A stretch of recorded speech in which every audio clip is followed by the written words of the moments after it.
Well, hello everybody. It is a beautiful sunny day here in Tennessee. It has been frigidly cold these past few days, and today we're up to 51 degrees. So, wow, this is almost like a spring type of a day.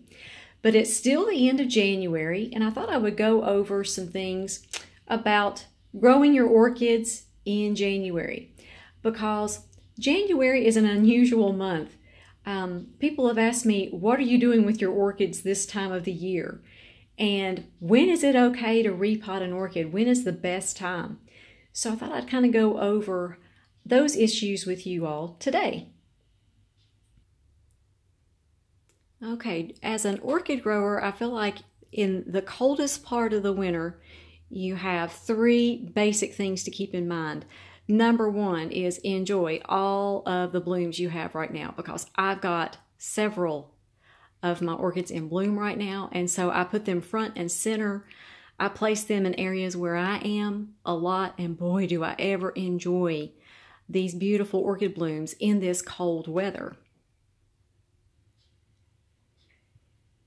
And another thing I like to do in the winter is I like to make sure that my orchids are placed in the areas where they're going to receive the best and the most sunlight that they possibly can.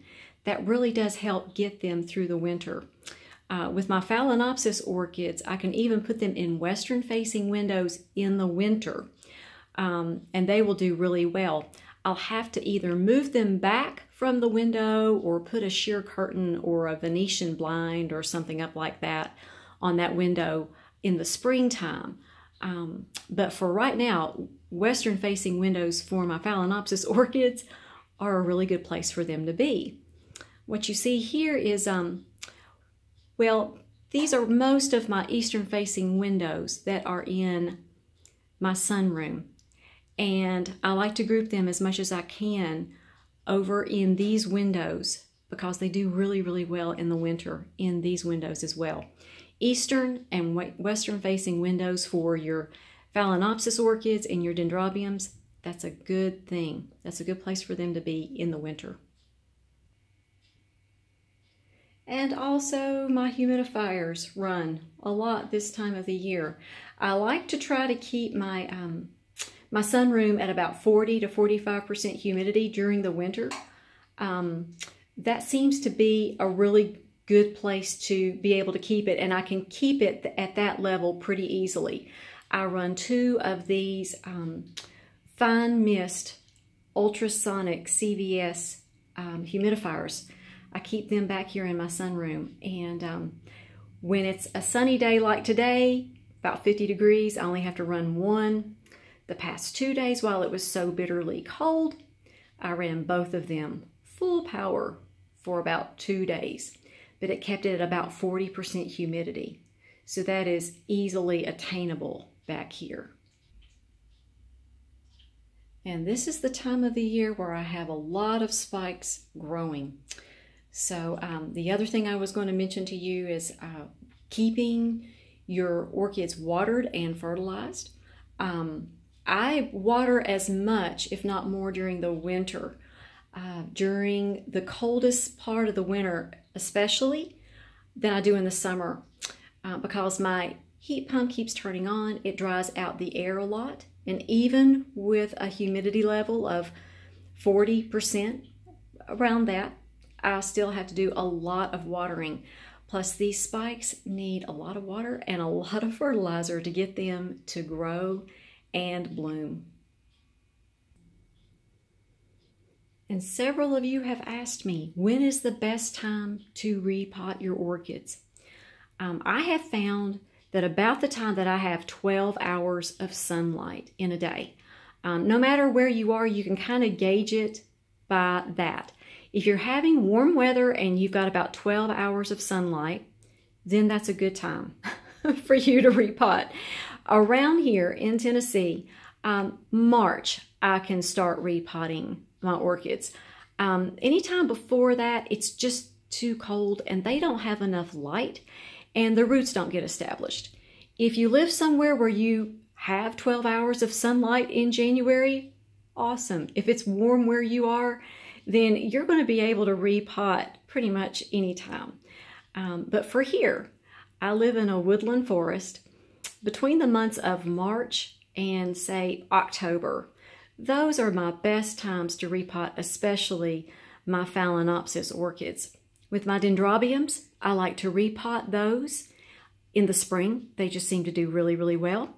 I did happen to repot one in the fall, just simply because that was when its growth cycle started. Surprise, surprise. With my Cattleya, either the spring or the fall. And yeah, I've always had really good results with repotting during those months. So I hope that kind of answered some questions for you all. If you have any questions or comments, just leave those in the comment box below. Oh, and speaking of, all of you have been asking me, where's my little buddy? There's little buddy. He's getting a treat on this beautiful day. Yeah, he's a good little fella. Tell everybody hi. Yeah. Yep, little buddy, he took the treat and he ran. That's so funny. He either takes them and he leaves, or he like video bombs while I'm taping. So he's quite a little character. Okay, I thought I would show you some individual plants. This is my Phal Soho Flora Arc, and look at how she is elongating this spike, and she's going to have some more blooms. This one had 2 blooms that blasted about a month ago. We had some very intensely cold weather again, and even though I didn't move it or anything, they do know what's going on outside. Plus, it changes the humidity indoors when you go from 50-degree weather to 10-degree weather. So I believe that's the reason why I lost those 2 buds. Many of you have asked me, why do my buds blast? Sometimes it has nothing to do with anything you've done. Sometimes it's just weather and things that you just don't have any control over. But I wanted to show you how this spike is elongating.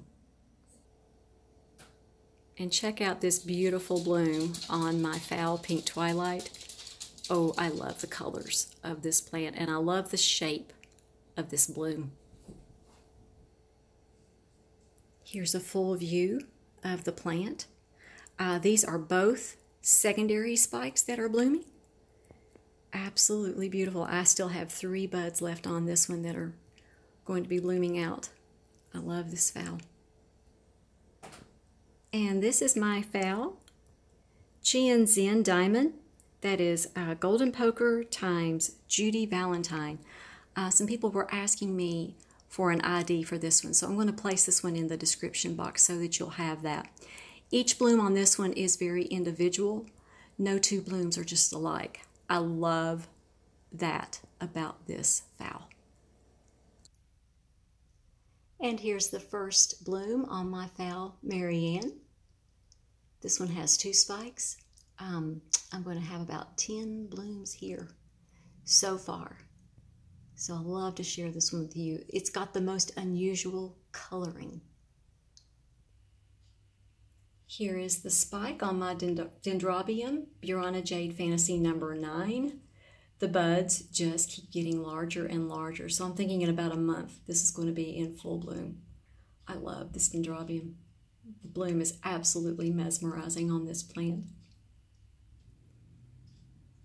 And I think we've made a full circle because we're back at my beautiful Vanda Tayani cerise. I absolutely love the color of these beautiful blooms. I love the fact that orchids grow and bloom in winter. What a gift that is. So enjoy your blooms, and I hope you all just have a fabulous day. Be highly favored, deeply loved, and greatly blessed. And we'll talk to you all next time.